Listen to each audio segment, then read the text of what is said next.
Ողջույն հարգելի հեռուստադիտողներ, բարի գալուստ Բուժինֆո։ Հաղորդաշար, որտեղ խոսում ենք առողջության գաղտնիքների մասին, բացահայտում բժշկական մի շարք կարևոր թեմաներ։ Ինչպես նաև օգնում ենք ձեզ եւ ձեր ընտանիքի անդամներին պահպանելու ձեր առողջությունը։ Տաղավարում ինչպես միշտ մենք ենք, պլաստիկ վիրաբույժ Վարդան Շահինյանը եւ նյարդաբան Ռիփսիմե Պոդոսյանը։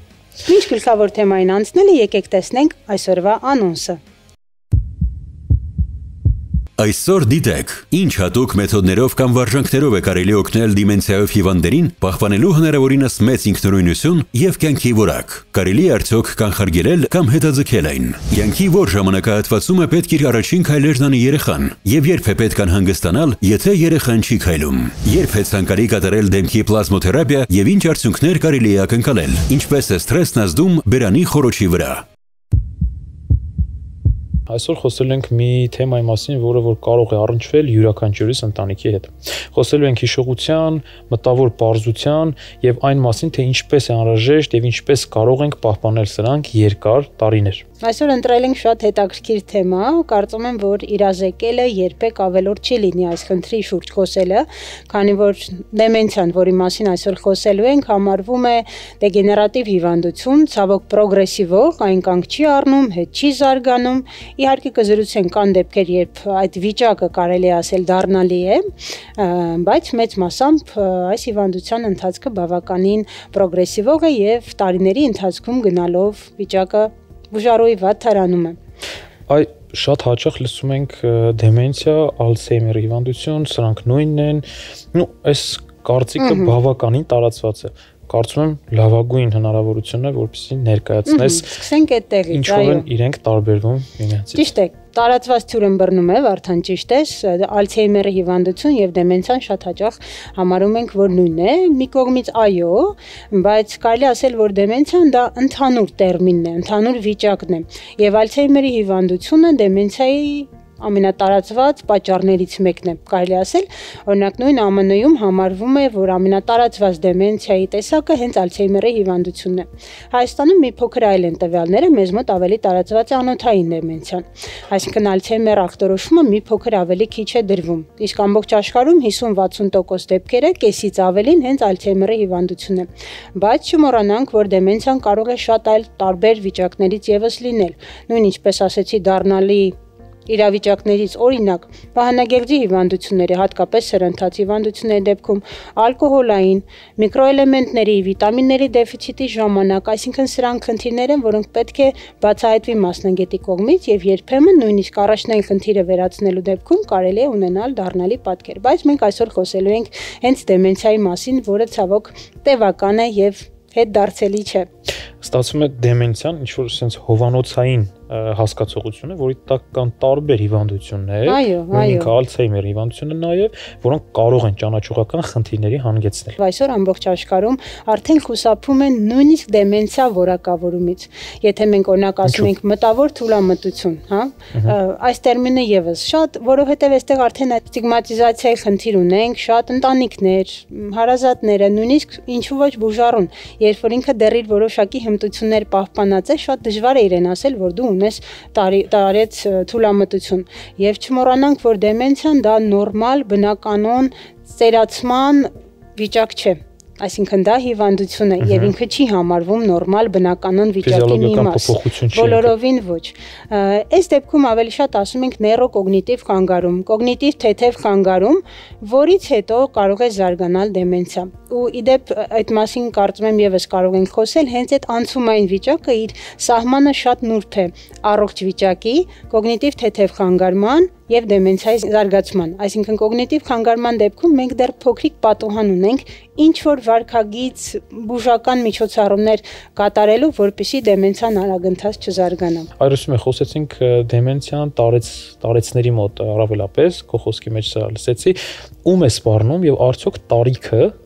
ինչ որ մի կերպ ազդում է դեմենցիայի առաջացման կամ արագացման վրա։ Իհարկե, այո, կարելի ասել, որ ամբողջ աշխարհում 60-ից սկսած 60-65 տարեկանից սկսած ռիսկը բարձրանում է եւ 70-80-ից հետո կարելի ասել ամեն 10 կամ 20 տարին ավելանալով դեմենցիայի ռիսկը բնականաբար ավելանում է։ Իհարկե կան մի շարք վարքագծային, ապրելակերպի, ժառանգական մի շարք տրամադրող գործոններ, որոնց դեպքում մարդը ավելի հակված է ունենալ դեմենցիա։ Շատ լավ, կարծում եմ պետք է այսօր խոսենք հենց այս մասին, թե ինչպես է հնարավորինս կանխարգելել, ինչպես է անհրաժեշտ ախտորոշել եւ երբ է անհրաժեշտ դիմել բժիշկ մասնագետի։ Այս ամենի մասին կարծում եմ այսօր ավելի մանրամասն կխոսենք եւ ունենք այսօր հյուրեր, կարծում եմ ինքդ կներկայացնես հյուրերին։ Շնորհակալություն, հարգելի հեռուստադիտողներ, այսօր որոշել ենք անդրադառնալ այս կարևոր թեմային մեր շատ հեռուստադիտողների խնդրանքով։ Հիշեցնեմ, որ հիշողությունը դա մեր կարելի ասել մտքերի ունեցած փորձի առհասարակ բոլոր հմտությունների մի ամբողջ կապող շղթա է։ Եվ մեր առաջին հյուրն է կանահոգեբանական կենտրոնի հիմնադիր տնօրեն Էլիզա Մանուկյանը, ում հետ կխոսենք նեյրոբիկայի, ուղեղի մարզումից եւ այս կարեւորագույն միջոցառումներից, որոնք կատարվում են կոգնիտիվ խանգարումներ ունեցող կամ արդեն իսկ դեմենցիա ունեցող մարդկանց հետ։ Էլիզա, մեր առաջին հարցը հետևյալն է. ինչ են նեյրոբիկ վարժանքները եւ ինչպես են օգնում պահպանելու ուղեղի ակտիվությունը։ Շնորհակալ եմ, որ անդրադառնում եք այս կարևոր թեմային։ Ի սկզբանե մի շատ լավ բան ասեմ, որ մարդու ուղեղը զարգանում է մինչև մարդու կյանքի վերջին օրը, այսինքն երբ որ արդեն տարիքով մարդիկ ասում են դե էլ ես ոչինչ չեմ կարող սովորել, դա շատ սխալ միտք է եւ ի ուրախություն մեզ բոլորիս մարդու միտքը, մարդու գլխուղեղը միշտ զարգանում է ամեն րոպե եւ դրա համար նեյրոբիկան, որը գլխուղեղի համար շատ կարեւոր եւ օգտակար վարժություններ են, օգնում են, որպեսզի մարդու գլխուղեղը զարգանա եւ որպես արդյունք մարդը իրան թե ֆիզիկապես լավ զգա, թե մտավոր լավ զգա, որովհետեւ մտավոր առողջությունը ֆիզիկական առողջության հետ փոխկապակցված են։ Տարբեր վարժանքների շնորհիվ մենք կարող ենք կանխարգելել եւ անգամ Ալցհեյմերի դեպքում օգտակար աշխատանք կատարել, ինչը որ դանդաղեցնում է, անդառնալի process-ը, բայց դանդաղեցնում է եւ մարդու կյանքի որակի վրա դրական է ազդում։ Պատմեք մեզ, ինչ միջոցով է կատարվում այս վարժանքները, ինչ են իրենցից ներկայացնում, ինչ հաճախականությունով պետք է կատարել եւ իհարկե շատ հետաքրքիր կլինի արդյոք այդ վարժությունները կարողանում են բուժառուները, ասենք, այցելուները տանը եւս կատարել հարազատների օգնությամբ կամ ինքնուրույն։ Այո, բուժառուները կարողանում են տան պայմաններում եւս կատարել, այսինքն մենք այս հիշողության ուշադրության զարգացման դասընթացը արդեն այս տարի 10 տարին կլրանա, ինչ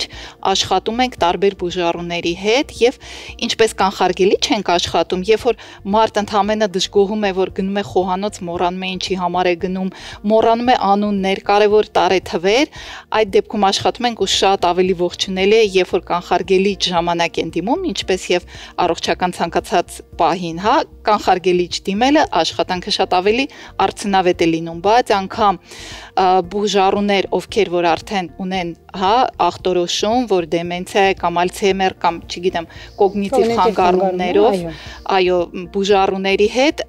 թե կենտրոնում ենք աշխատում, թե սովորացնում ենք իրենց խնամակալներին, այդ դասընթացը սովորացնում ենք, գալիս են բուժառուի հետ խնամակալը, միասին աշխատում ենք, արդեն հմտությունները սովորացնում ենք, որպեսզի տան պայմաններում արդեն ամենօրյա կամ օրու մեջի կտրվածքով բուժառուների հետ աշխատեն եւ շատ լավ արդյունքներ ունենում ենք։ Ամեն դեպքում այո, կյանքի որակի վրա դրական է ազդում։ Պարզում եմ, որ մի շարք դպրոցներում տրամադրվում է տարածքապետական ծրագիր, որտեղ տարեցները, ովքեր ցանկանում են, կարող են գալ անվճար մասնակցել այս դասընթացներին, կատարել այսպես ասած ուղեղի ֆիթնես, որը մենք շատ դեպքերում ուղղակի գրում էինք, օրինակ անձամբ ես միշտ խորհուրդ էի տալիս, ձեռագիր գրում էի brain fitness, ուղեղի ֆիթնես, փնտրեք, հավելվածներ բեռնեք, հարազատներին էի հորդորում եւ այսօր կա փաստորեն այսպիսի նախաձեռնություն, որտեղ կարելի է անվճար այցելել, մասնակցել այս վարժանքներին եւ սկսել տանը կատարել օրինակ։ Ես նույնպես առաջին անգամ այս ամենը Կարծում եմ սա շատ կարևոր է նույնիսկ շփման առումով, գիտես, ոչ միայն այստեղ ուղեղի մարզումն է, այլ սոցիալապես ակտիվ պահելը այն մարդկանց, ովքեր ունեն եւ առնչվել են այս խնդրին։ Կարծում եմ բացահայտման, այդ տոկոսը կարող է այս կերպ բացանել։ Կեցեք դուք, որովհետև իրականում մեր 4 դպրոցներ հաճախում են հիմնականում կանայք են հաճախում, ովքեր որ հիշողության հետ կապված խնդիր չունեն, բայց շատ օգտակար է իրանց դեպքում, որովհետև մենք կանխարգելիչ գործառույթ ենք իրականացնում, շփման գործառույթ, նաև հոգեբանական տարբեր աշխատանք է տարվում, որը որ շատ օգտակար է, եւ անցյալ տարվանից Առողջապահության նախարարության առողջ ապրելակերպ ծրագիրը մեկնարկեց, պիլոտային ծրագիր, կես տարվա ժամանակահատվածով, եւ այս տարի մենք շարունակում ենք աշխատանքը, շատ օգտակար մարզումներ են եւ բոլոր նրանք, ովքեր ցանկանում են, կարող են գրանցվել, գալ անվճար մասնակցել, ինֆորմացիան մենք սոցհարթակներով տարածում ենք։ Որ տարիքից եք հիմնականում խորհուրդ տալիս, որպեսզի միանան ձեր այս դասընթացները։ Սահմանափակում։ Տեսեք, տարիքային սահմանափակում իրականում չկա, որովհետև մեր այս մեթոդները իրանք բազմազան են, նեյրոբիկայա, հռոմեական սենյակի մեթոդ, ստեղծագործ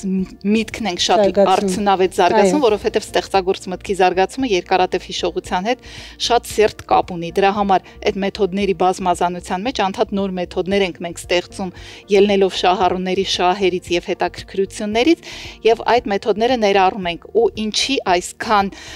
ստեղծագործ մտքին անդրադարձա, որովհետև իրականում 20 տարեկան երիտասարդների հետ ենք աշխատում, ում եւս այս ստեղծագործ մտքի զարգացման վարժությունները շատ կարեւոր եւ օգտակար են, որովհետեւ թե կրթական համակարգը, թե ծնողների սահմանափակումները շատ կաղապարների մեջ են դնում միտքը եւ արի ուտես, որ բոլորին հարկավոր է այս դասընթացով զարգանալ, ստեղծագործ միտք զարգացնել, ուշադրություն, հիշողություն, ազատել նաև միտքը։ Շատ շնորհակալ եմ հետաքրքիր զրույցի համար, մենք թեմային հուսամ դեռ կանրադառնանք։ Իսկ այս պահին հրավիրենք տաղավար մեր հաջորդ հյուրին։ Դե ինչ, մեր հաջորդ հյուրն է տարեցների առողջության եւ խնամքի ապահովման ասոցիացիայի հոգեբան Մարիամ Պարոնյանը, ում հետ այսօր կզրուցենք տարեցների շրջանում հաճախ հանդիպող հոգեբանական խնդիրների, ինչպես նաեւ խոսենք այն տարեցների մասին, ում մոտ հանդիպում են որոշակի ճանաչողական խնդիրներ։ Ողջույն Մարիամ։ Բարև ձեզ։ Տարեցների մոտ հաճախ հանդիպող հոգեբանական խնդիրներից են սոցիալական մեկուսացումը, նաեւ թոշակի անցնելը եւ թոշակի անցնելով պայմանավորված մի շարք ստրեսները, քանի որ տարեցը բախվում է նոր մարտահրավերների, ունենում է դերային փոփոխություններ, շատերի համար աշխատանքը սոցիալական շփումներ պահելու եւ սեփական անկախությունն ու ինքնուրույնությունը պահպանելու միջոց են լինում, եւ թոշակի անցնելուց հետո տարեցը զրկվում է այս ամեն ինչից։ Տարեցված խնդիրներից են նաեւ հասարակության վերաբերմունքը առհասարակ ծերությանը եւ տարեցների վերաբերմունքը առհասարակ ծերությանը։ Մյուս մարտահրավերը, որին բախվում են, դա սեփական փոփոխությունների ընդունելն է, սեփական ֆիզիոլոգիական եւ հոգեբանական փոփոխությունների ընդունելն է։ Այս մարտահրավերները հետագայում արդեն բերում են ավելի խորը հոգեբանական խնդիրներին։ Կարող են բարձրացնել դեպրեսիայի առաջացման ռիսկը, տագնապայնության ռիսկը, առաջացման ռիսկը, կարող են խորացնել քրոնիկ հիվանդությունները եւ ընդհանուր ազդեն հոգեբանական բարօրության վրա։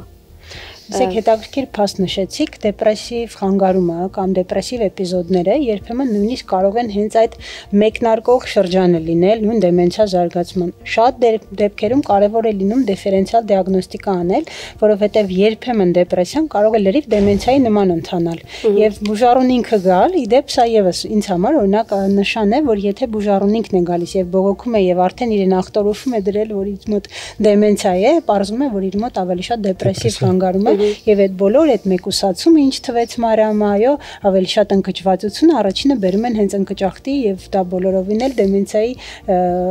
փուլ չէ, այսպես ասած, բայց եւ իհարկե չմոռանանք, որ այս երկու խնդիրները երբեմն եւ ավելի հաճախ զուգահեռ են զարգանում, դեմենցիան եւ դեպրեսիվ խանգարումները։ Խնդրեմ կպատմեք, այո, եթե լրացում ունեք, խնդրեմ։ Այստեղ կարեւոր է, ինչպես նշեցի, տարեցի վերաբերմունքը ծերությանը եւ հասարակության վերաբերմունքը, որպեսզի շատ հաճախ թե մասնագետները, թե ընտանիքի անդամները, հիշողության կորուստները, մի շարք խնդիրներ համարում են ծերության բնականon մասը եւ ճիշտ պահին չեն ախտորոշում, կապ երբ որ խնդիրը լինում է ուշադրություն չեն դարձնում խնդրին, որտեղ կարծում են, որ դե մեծ է, նորմալ է, որ այդպես պիտի լինի։ Կպատմեք մեզ, Մարիամ, արդյոք սոցիալական, այսպես ակտիվ լինելը, հարազատների աջակցությունը մեծ կարևորություն ունի տարեցների այստեղ խնամքի, պահպանման եւ ինչու՞ չէ այս հիվանդության զարգացման եւ ընթացքի հարցում։ Այո, շատ ճիշտ է, սոցիալական ընթացումը կարևորագույն դեր ունի տարեցի հոգեբանական առողջության համար, որովհետև մենք բոլորս սոցիալական էակներ ենք եւ հետազոտությունները ցույց են տալիս, որ ակտիվ սոցիալական կյանքը 5 տարով նվազեցնում է դեմենցիայի առաջացման ռիսկը։ Այստեղ նաև կարևոր է հասկանալ, որ սոցիալական ակտիվությունը դա ոչ միայն մարդկանց հետ շփումներն են, այլ նաև ակտիվ սոցիալական կյանքն է։ Նախաձեռնողականություն ցուցաբերելն է, կամավորական աշխատանքներ կատարելն է, նոր հոբիներ սովորելն է, ֆիզիկապես ակտիվ լինելն է։ Շատ հետաքրքիր է, որ տեսեք, այս դեպքում մի կողմից իրենց նախաձեռնությունը պակասում է եւ մենք խնդիր ունենք իրենց հակառակը ավելի քաջալերելու եւ սոցիալապես ակտիվ բայելու, ինչպես նշեցիք։ Ինձ հետաքրքիր է այսպիսի հարց, ինչպես պետք է իրենց մոտիվացնել, որ սոցիալապես ակտիվ լինեն եւ որպեսզի իրենց ել ավելի դիսկոմֆորտի եւ ստրեսի մեջ չգցենք, որտեղ շատ դեպքերում բուժառուները, եթե իրենց ծանոթ եւ հաճելի միջավայր չէ, իրենք ել ավելի են ընկճում։ Այ ինչպես մոտեցնել իրեն այդ եւ հակառակ էֆեկտը կարող է տալ, որպեսզի դա իրեն ստրեսի չենթարկի, բայց եւ ավելի ակտիվ պահի, ինչ աշխատանքներ են կատարվում դրա շուրջ։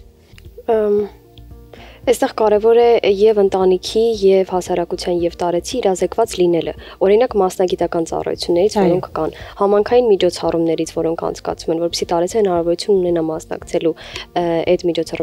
միջոցառումներին, ցերեկային կենտրոններ այցելելը,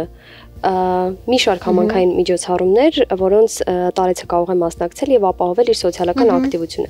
Կարևոր է նաեւ տեխնոլոգիաների օգտագործումը այս հարցում, եթե տարեցին կարողանանք սովորեցնել ճիշտ օգտագործել տեխնոլոգիաները, իրենք ավելի սերտ կկարողանան պահել իրենց կապերը հարազատների, բարեկամների հետ, միգուցե ընկերների հետ։ Նկատներ կայքեր են, հավելվածներ են, որոնք կարող են իրենց, օրինակ, այստեղ պետք է նաեւ իրենց ընտրության հնարավորություն տալ, որ իրենք կարողանան նախընտրելի տարբերակներից օգտվեն։ Ի նկատմամբ, որ եթե ինչ-որ բան կա, որ իրենք չեն ուզում անել եւ դժկամությամբ են անում, ինչպես պետք է իրենց նախապատրաստել։ Հնարավորություն է ստեղծել իրենց։ Այո։ Դեմենցիա ունեցող կամ կոգնիտիվ խնդիրներ ունեցող անձի հետ աշխատանքում շատ լավ ճանաչել անձին եւ հասկանալ թե հիվանդությունը ինչ խորություն ունի, ինչ խորության աստիճանի է, հասկանալ նաեւ կարողությունների եւ հմտությունները տարեցի, նաեւ անձնական հետաքրքրությունները եւ առանձնահատկությունները, որովհետեւ հենց անհատական աշխատանք ձևավորվի տվյալ տարեցի համար։ Ինչպես խուսափել այդ միայնությունից, մեկուսացվածությունից, հիշողության խանգարումների դեպքում, երբ տարեցներն ապրում են մենակ։ Սա բավականին բարդ խնդիր է։ Այստեղ կարծում եմ կարող են օգնել համայնքները, օրինակ հարևանները, բարեկամները, տեխնոլոգիաները, որի մասին արդեն խոսեցի, որի միջոցով էլի կկարողանան շփումները պահվել, եւ նաեւ հենց այդ համայնքային միջոցառումների իրազեկումը, որպեսզի եւ ընտանիքի անդամները եւ տարեցները իմանան միջոցառումների մասին։ Այստեղ կարևորում եմ նաև տարեցների առողջության եւ խնամքի ապահովման ասոցիացիայի 60+ ակումբը, որը գործում է 2020 թվականից, եւ ակումբում մենք աշխատում ենք երկու ուղղությամբ։ Առաջինը փորձում ենք կանխարգելել դեմենցիայի առաջացումը եւ երկրորդը աշխատում ենք արդեն իսկ մարդկանց հետ, ում մոտ կա Ալցհեյմերի հիվանդություն։ Եվ կարևոր է, որ այստեղ ցուցաբերում ենք համակողմանի մոտեցում, սերտ աշխատում ենք բուժող նյարդաբանի հետ, աշխատում ենք նաև ընտանիքի անդամների հետ, տրամադրելով նրանց խորհրդատվություն, իրազեկելով, կրթելով հիվանդության մասին եւ աշխատանքի առանձնահատկությունների մասին, եւ արդեն տվյալ տարեցի համար անհատական աշխատանքի պլան ենք մշակում։ Կախված էլի տարեցի առանձնահատկություններից, հետաքրքրություններից եւ հիվանդության աստիճանից։ Եվ այս աշխատանքները նպաստում են հիվանդության զարգացման դանդաղեցմանը եւ տարեցի ինտեգրմանը հասարակության մեջ։ Եվ այդ սոցիալական մեկուսացումը հաճախ գալիս է նրանից, որ եւ հասարակությունը եւ ընտանիքի անդամները չեն պատկերացնում ինտեգրումը, տարեցի ինտեգրումը, եթե անձը ունի կոգնիտիվ խնդիրներ։ Հաճախ փորձում են թաքցնել կամ ցույց չտալ, չխոսել խնդրի մասին։ Ճիշտ է։ Այո։ Դե ինչ, անչափ շնորհակալ ենք այս հետաքրքիր եւ ինֆորմատիվ զրույցի համար։ Շնորհակալություն շատ Մարիամ։ Շնորհակալություն Մարիամ։ Դե իսկ այժմ եկեք դիտենք տեսանյութ, որտեղ կփորձենք ողջել, թե ինչպես է հնարավոր ախտորոշել դեմենցիան կամ այլ ճանաչողական խնդիրները։ Դեմենցիաները համընդհանուր տերմին են, որոնք բժշկական լեզվով նկարագրում են մարդու բարձրագույն կոգնիտիվ ֆունկցիաների, ճանաչողական ֆունկցիաների խաթարումը։ Ինչի մեջ են մտնում այդ ճանաչողական ֆունկցիաները։ Դա աշխարհը ճանաչելու, ընկալելու, սովորելու, տրամաբանելու, դատողություններ իրականացնելու, որոշումներ կայացնելու մարդու բարձրագույն ունակություններն են։ Հետևաբար այդպիսի խախտումները իրենք պատճառ են հանդիսանում մարդու առօրյա գործունեության սահմանափակմանը։ Դեմենցիաները մեծ խումբ են եւ շատ բազմապատճառային, այսինքն դրանք կարող են լինել ինչպես տարիքային փոփոխություններ, անոթային ախտարման հետևանքներ, այնպես էլ կան երիտասարդներին բնորոշ աուտոիմուն հիվանդություններով պայմանավորված կամ վիրուսային հիվանդությունների հետևանքով առաջացող գլխուղեղի ախտահարումներ, որոնց արդյունքում տուժում է մարդու նաեւ կոգնիտիվ ֆունկցիաները։ Բնականաբար ամենատարածված տարբերակը դա Ալցհեյմերի հիվանդությունն է, որը 65+ տարիքային խմբում հանդիպում է շատ հաճախ, ու գրեթե մոտավորապես 80% դեպքերում որոշ ստատիստիկ անալիզի արդյունքներով դրսևորվում է, որ կարող է լինել Ալցհեյմերի հիվանդությունը պոպուլյացիայում։ Բայց իհարկե ամեն ազգաբնակչություն ունի նաև իր առանձնահատկությունները եւ դեմենցիայի տեսակի հանդիպման տարբեր հաճախականություններ։ Հետևաբար մարդիկ, ովքեր ունեն վերոնշյալ թվարկածս ֆունկցիաներից որևէ մեկի պրոբլեմ, խնդիր, անպայման կարիք ունեն հետազոտվելու, որովհետև երբեմն մարդիկ գալիս են բողոքելով հիշողության խանգարումներից, իսկ հիշողության խանգարումը դա դեմենցիայի ամենաակնառու դրսևորումներից մեկն է, ու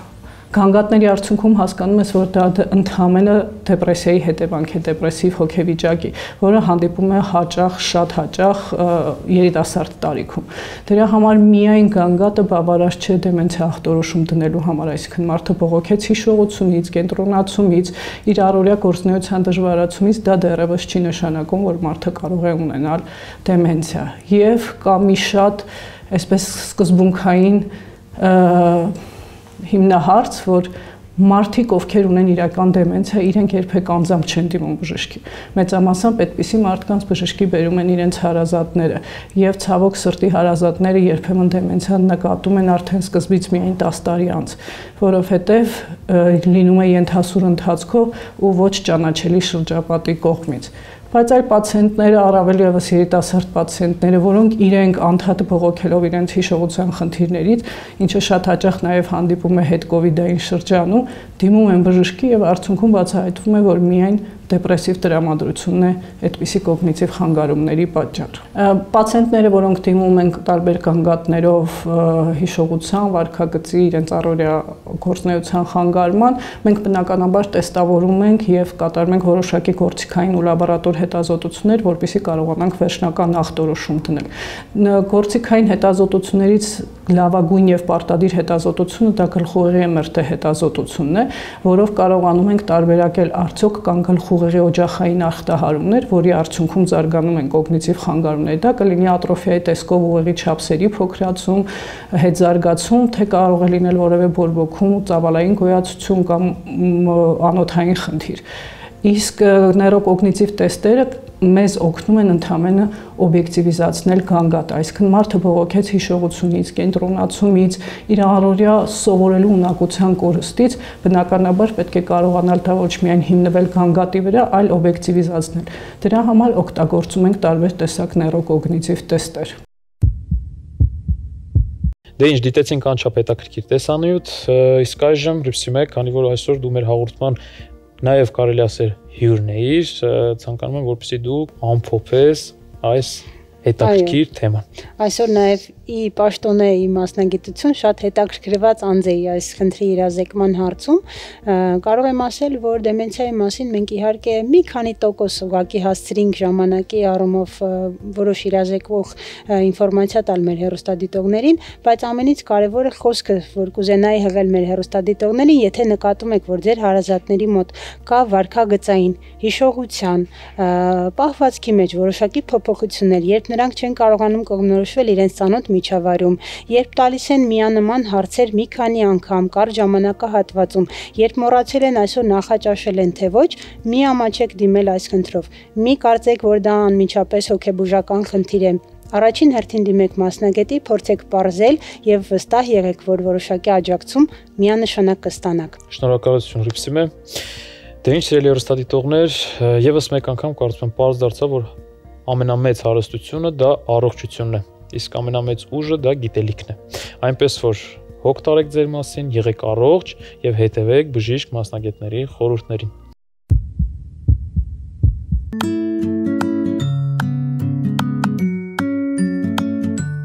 Շարունակում ենք հաղորդումը խորհուրդ ծնողներին էջով։ Երեխայի առաջին քայլերը մեծ իրադարձություն են ծնողների համար։ Բոլորն սպասում են այդ օրվան, սակայն լինում են իրավիճակները փոքրիկները իրենց առաջին քայլերը կատարում են մի փոքր ուշ,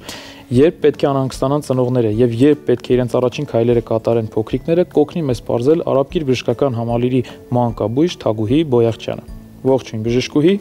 Բարև ձեզ։ Որ տարիքից են սովորաբար երեխաները սկսում քայլել։ Երեխաներն իրենց առաջին քայլերը անում են հիմնականում 9-ից 18 ամսական տարիքում։ Հիմնականում առաջին քայլերը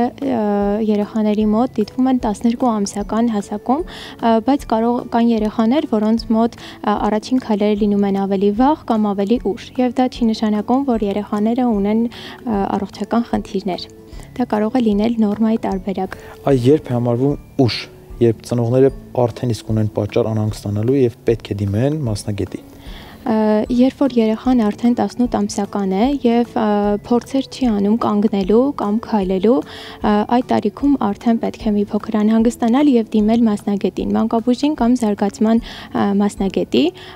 բայց կրկին անգամ ուզում եմ նշել, որ հնարավոր է լինի այնպես, որ 18 ամսականում երեխան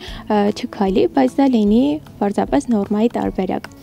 Այ որոնք են այն գործոնները հիմնական, որոնք կարող են ազդել երեխայի ուշ քայլելու վրա։ Երեխայի ուշ քայլելու վրա կարող են ազդել մի շարք գործոններ։ Առաջինը կցանկանամ խոսել բավականին տարածված բարուրելու մասին։ Երեխաներին վաղ նորածնային հասակում երկարատև ոչ ճիշտ հոդերի ֆիքսացիան կարող է բերել ավելի մեծ տարիքում հոդերի խնդիրների, մի շարք խնդիրների, որոնք կարող են նպաստել երեխաների հետագա շարժողական զարգացման խանգարմանը։ Հաջորդ գործոնը դա գենետիկական գործոնն է։ Այն երեխաները, որոնց ծնողները ավելի ուշ տարիքում են սկսել քայլել, հնարավոր է, որ իրենք եւս ավելի ուշ սկսեն քայլել։ Հաջորդ գործոնը դա նյարդային եւ մկանային ապարատի հետ կապված մի շարք պաթոլոգիական խնդիրներն են, մի շարք հիվանդություններ, որոնք պատճառ կարող են հանդիսանալ երեխաների հենաշարժական համակարգի քայլելու ուշ զարգացմանը։ Գործոնների մեջ կարող ենք նշել նաև երեխայի բնավորությունը, կան պասիվ երեխաներ, որոնք ավելի ուշ են սկսում քայլել, եւ մի կարևոր հանգամանք եւս, երբ որ երեխաներին փորձում են ժամանակից շուտ քայլացնել, ստիպում են քայլել, դա եւս կարող է նպաստել երեխայի ուշ քայլելուն։ Կա նաև մի մոտեցում, որ եթե երեխաները այլ ոլորտում են ավելի արագ զարգանում, օրինակ երեխաների մոտ ավելի արագ զարգանում է խոսքը, քայլելը կարող է մի փոքր ավելի ուշանալ։ Այ բժշկ, ինչ կասեք քայլակների մասին, արդյոք կարելի է օգտագործել քայլակներ եւ արդյոք դրանք իսկապես օգնում են երեխայի քայլելուն։ Բավականին տարածված միտք է այն, որ քայլակները օգնում են երեխային ավելի շուտ քայլել, բայց սա ճիշտ չէ։ Քայլակները ունեն մի շարք վնասակար ազդեցություններ եւ մանկաբույժների ասոցիացիաները խորհուրդ են տալիս առհասարակ չօգտագործել քայլակներ երեխաների համար։ Իրենց բացասական կողմերից առաջինը նախ անվտանգային հարցերի կազմակերպումն է։ Քայլակներով երեխաները բավականին արագ են տեղաշարժվում, հաշվարկված է, որ 1 վայրկյանում երեխան քայլակով հասցնում է անել 3 քայլ եւ ծնողների կողմից բավականին բարդ է վերահսկել երեխաների այդ ռեակտիվ շարժումը։ Կատարված մի շարք հետազոտություններ եւ մի շարք փաստեր ցույց են տալիս, որ քայլակների հետևանքով առաջացած տրավմաները աշխարհում տարեկան կտրվածքով հազարավոր են։ Դրանք հիմնականում վերջույթների եւ գանգոսկրի կոտրվածքներն են, ինչպես նաեւ շնչահեղձությունների թվի ավելացումը։ Անվտանգային հարցից զատ հաջորդ կարևոր բացասական կողմը քայլակների այն է, որ քայլակներում երեխաները ունեն սխալ դիրք, մարմնով իրանով հենված են քայլակների առջևի սեղանիկին եւ հոդերում, կոնքազդրային հոդերում միշտ ծալված դիրքում են։ Այդ հենված դիրքը կարող է նպաստել երեխաների ողնաշարի ոչ ճիշտ զարգացմանը եւ հետագայում ծռումների առաջացմանը, իսկ կոնքազդրային հոդերում սխալ դիրքավորումը կարող է հետագայում հոդային խնդիրների պատճառ դառնալ։ Իսկ այստեղ մի շատ հետաքրքիր հարց առաջանում, այդ դեպքում ինչու են արտադրում քայլակներ։ Քայլակները բավականին շատ են արտադրվում, որովհետև իրենք ունեն բավականին մեծ պահանջարկ։ Քայլակը օգնում է մայրիկին ունենալ ազատ ձեռքեր։ Երեխան շատ ուրախանում է քայլակում, որովհետև կարող է տեղաշարժվել, շատ արագ հասնել այնտեղ, որտեղ ցանկանում է, եւ ի վերջո քայլակների վրա ներկայումս տեղադրված են այնպիսի խաղային հնարավորություններ, ձայնային, լույսերով ինչ-որ տարբեր խաղեր, որոնք երեխաների համար մեծ ուրախություն են։ Եթե ամեն դեպքում ծնողները որոշում են օգտվել քայլակներից, չնայած մանկաբույժները խորհուրդ են տալիս առհասարակ չօգտագործել այդ սարքը, եթե որոշում են ամեն դեպքում օգտվել քայլակներից, օրվա ընթացքում քայլակում երեխան պետք է գտնվի ոչ ավել, քան 30 րոպե։ Այդ 30 րոպեների ընթացքում երեխան միշտ պետք է գտնվի մեծահասակի հսկողության տակ եւ մաքսիմում անվտանգային տարածության մեջ։ Եվ վերջում բժշկուհի ձեր խորհուրդը մեր ծնողներին։ Խորհուրդս այն է, որ նախ չստիպեն երեխաներին քայլել, թույլ տան, որ երեխաները ինքնուրույն փորձեն անել իրենց առաջին քայլերը։ Երբ որ երեխան սկսում է քայլել, ստեղծեն հնարավոր անվտանգ միջավայր երեխայի առաջին քայլերի համար։ Երեխաները շատ ժամանակ ունենում են անվստահություն եւ վախենում են իրենց առաջին քայլերն անել, դրա համար կարելի է օգնել երեխային ձեռքը բռնելով։ Ինչպես նաեւ խթանել երեխայի քայլերը, օրինակ երեխայից մի փոքր հեռու դնել նրա սիրելի իր խաղալիքը, որովհետեւ երեխան փորձի հասնել այդ խաղալիքին։ Յուրաքանչյուր քայլ ոգևորել, խրախուսել, որովհետեւ երեխան ել ավելի ոգևորված շարունակի անել իր քայլերը։ Շնորհակալություն բժշկուհի, հիշեցնեմ, որ մեր հյուրն էր Արաբկիր բժշկական համալիրի մանկաբույժ Թագուհի Բոյախչյանը։ Շարունակում ենք հաղորդումը, իսկ այժմ տեղափոխվենք Իդեն բժշկական կենտրոն եւ տեսնենք, թե մեր գործընկերները ինչ են պատրաստել մեզ համար։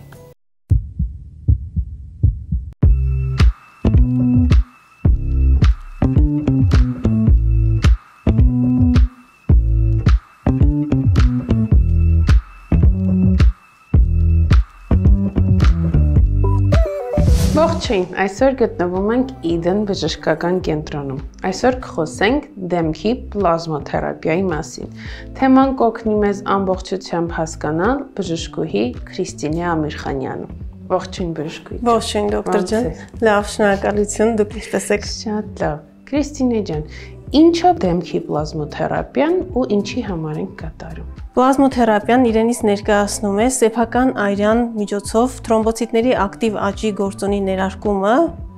բուն մաշկի մեջ, որի արդյունքում ունենում ենք խոնավեցման էֆեկտ, հարթվում են մանր կնճիռները, նպաստում ենք կոլագենի սինթեզին, ինչպես նաև ունենում ենք հակաբորբոքային ազդեցություն։ Ձեր ասածից հետևում է, որ օգտագործում ենք պացիենտի հենց արյան պլազման։ Իսկ կա ինչ-որ ցուցումներ, որոնք խորհուրդ եք տալիս, որ հետևեն պացիենտները մինչև պլազմոթերապիա կատարելը։ Այո, կան ցուցումներ, որը որ պացիենտը պետք է պահի 3 օրերի ընթացքում, շաքարը պետք է սահմանափակի, ցանկալի է բացառի, 3 օրերի ընթացքում ալկոհոլ ցանկալի է չօգտագործի,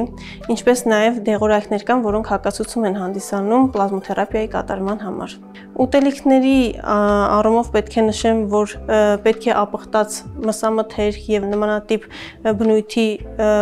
ուտելիքներ չօգտագործի, ինչպես նաև սահմանափակի շատ քաղցրը, շատ կծուն, շատ թթուն։ Ցանկալի է նաև 3 օրերի ընթացքում մինչև 2 լիտր հեղուկների օգտագործումը։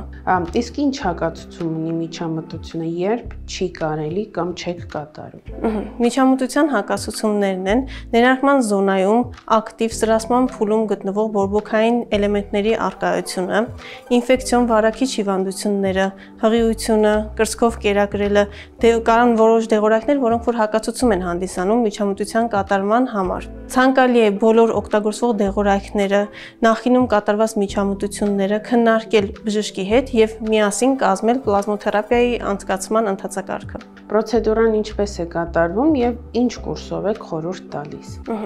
Որպեսզի ունենանք ցանկալի արդյունք, պետք է կատարել միջամտությունը կուրսային տարբերակով 4-ից մինչև 6 անգամ։ Միջամտության կատարելու ընթացակարգն այսպիսին է. վերցվում է պացիենտի սեփական արյունը, ցենտրիֆուգվում է, որից հետո առանձնացվում է պլազման եւ ներարկվում է պրոբլեմատիկ հատվածներում, որտեղ որ ցանկանում ենք ունենալ լավ արդյունք։ Տվյալ պարագայում մեր պացիենտի դեմքին առկա են հետ բորբոքային էլեմենտներ, ինչպես նաև անհարթություններ, որոնք որ պետք է պլազմոթերապիայի պլազմաթերապիայի միջամտություններ կատարելու արդյունքում հարթենք։ Շատ բարի։ Շնորհակալ ենք շատ Քրիստինե ջան։ Հիմա ամփոփենք այսօրվա մեր խոսացածը։ Իմացանք, որ կա պրոցեդուրա դեմքի պլազմաթերապիա։ Միջամտությունը կարելի է կատարել մաշկի խոնավացման համար, կոլագենի սինթեզի խթանման, հակաբորբոքային նկատառումներով։ Անցավ է, կատարվում է ցավազրկմամբ, ներարկումային միջամտություն է, վերականգնման շրջանը տևում է մոտ 24 ժամ։ Ցանկալի է, որ ձեր բժշկի հետ քննարկեք բոլոր օգտագործվող դեղորայքները, առկա առողջական խնդիրները, հակացությունները բացառելու համար։ Հիմա ձեզ կթողնեմ բժշկուհի Քրիստինեի հետ ու կտեսնեք, թե ինչպես է կատարվում պլազմոթերապիան։ Ձեզ հետ է Սիրուն Մինասը։ Մնացեք սիրուն։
Դե ինչ, այսօր իմացանք ինչպես է կատարվում դեմքի պլազմաթերապիան, ինչ արդյունքներ կարելի է ակնկալել եւ ում է այն ցուցված։ Այս պահին տեղափոխվենք իմպլանտում ստոմատոլոգիական կենտրոն եւ տեսնենք ինչ տեսանյութ է պատրաստվել ձեզ համար։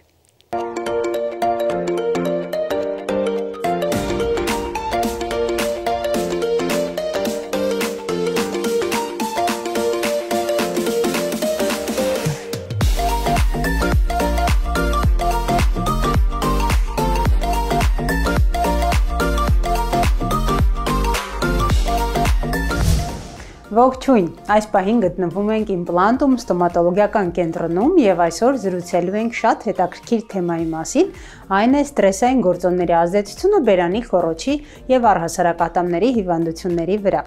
Այսօր մեր զրուցակիցն է բժիշկ ստոմատոլոգ Լյուբա Մինասյանը։ Ողջույն բժիշկ Մինասյան։ Ողջույն։ Նախ սկսենք առաջինը ինչպիսի ձևակերպում դուք կտաք ստրեսին եւ առհասարակ ստրեսային որ գործոնները կարող են ազդել բերանի խոռոչի վրա։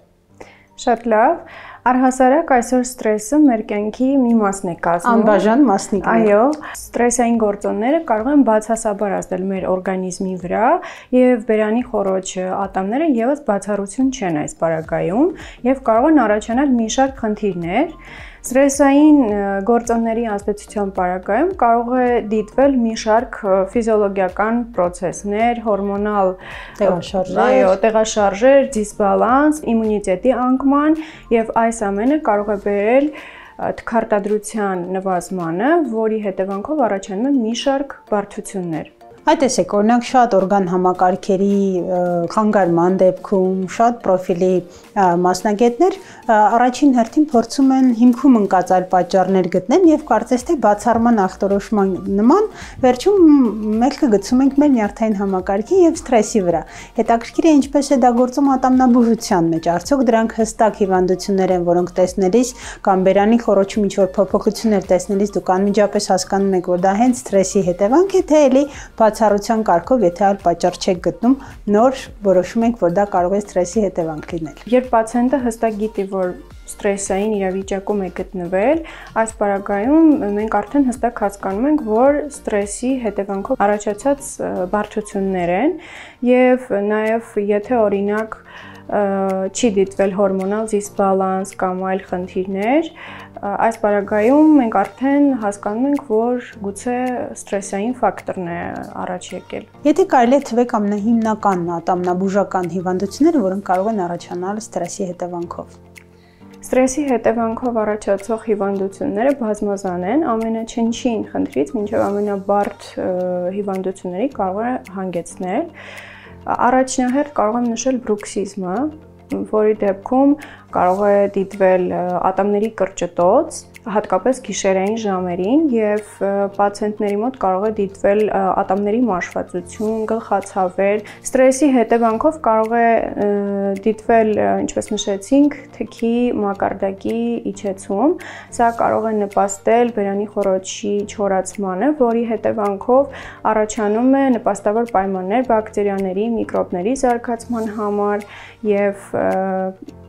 որը կարող է բերել օրինակ կարիեսի առաջացման,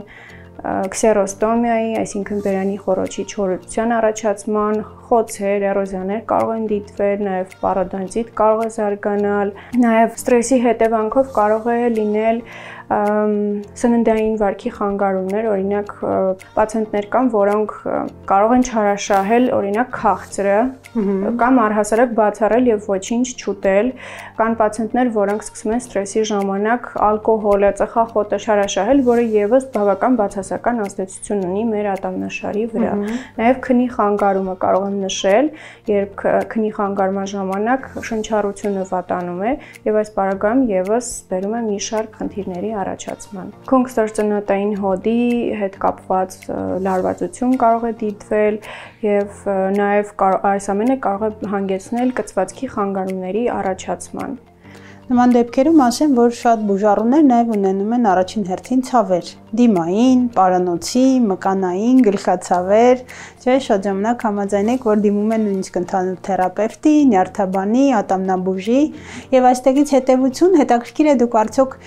սովորաբար ներգրավում եք այլ մասնագետների եւ օրինակ որ դեպքում դուք կնախընտրեք ուղղորդել բուժառուին բացի ձեր կաբինետից նաև նյարդաբան կամ հոգեբանի կաբինետ։ Եթե տեսնում ենք, որ պացիենտները ունեն տագնապային, ստրեսային իրավիճակ, որ այս պարագայում բարձր է եւ ազդում է ընդհանուր օրգանիզմի վրա, որը բերում է մի շարք այլ առողջական խնդիրների առաջացման, այս պարագայում արդեն բժիշկ ստոմատոլոգը պետք է համագործակցի մի շարք այլ մասնագետների հետ, այս պարագայում նյարդաբանի, հոգեբանի հետ միասին եւ եթե կան այլ խնդիրներ, նաեւ այլ մասնագետների ենք ներառում։ Շնորհակալ եմ հետաքրքիր զրույցի համար։ Իսկ ես հիշեցնեմ, որ մենք գտնվում էինք մեր գործընկեր Իմպլանտում ստոմատոլոգիական կենտրոնում եւ այսօր զրուցեցինք ինչպես են ստրեսային գործոններն ազդում ատամների առողջության վրա։ Սիրելի հեռուստադիտողներ, այսօրվա համար այսքանն ենք պատրաստել։ Ցանկանում եմ հիշեցնել, որ մեր հաղորդումները կարող եք դիտել YouTube-յան մեր ալիքում։ Գլխավոր թեմայի շրջանակներում խոսեցինք դեմենցիայի մասին, իրազեկեցինք ինչպիսի ախտանշաններով կարող են ուղեկցվել եւ ինչպես կարելի է կանխարգելել։ Ինչպես նաեւ մանկաբույժը պարզաբանեց, թե երբ պետք է կատարի երեխան իր առաջին քայլերը։ Գեղեցկության գաղտնիքներ էջում պարզվեց ինչքանով կարող է էֆեկտիվ լինել դեմքի պլազմաթերապիան եւ ինչպիսի արդյունքներ կարող ենք ակնկալել։ Իսկ Իմպլանտում ստոմատոլոգիական կենտրոնում խոսեցինք ինչպես է ստրեսը ազդում բերանի խոռոչի վրա։ Թե ինչ, այսօր այսքանը, եղեք առողջ։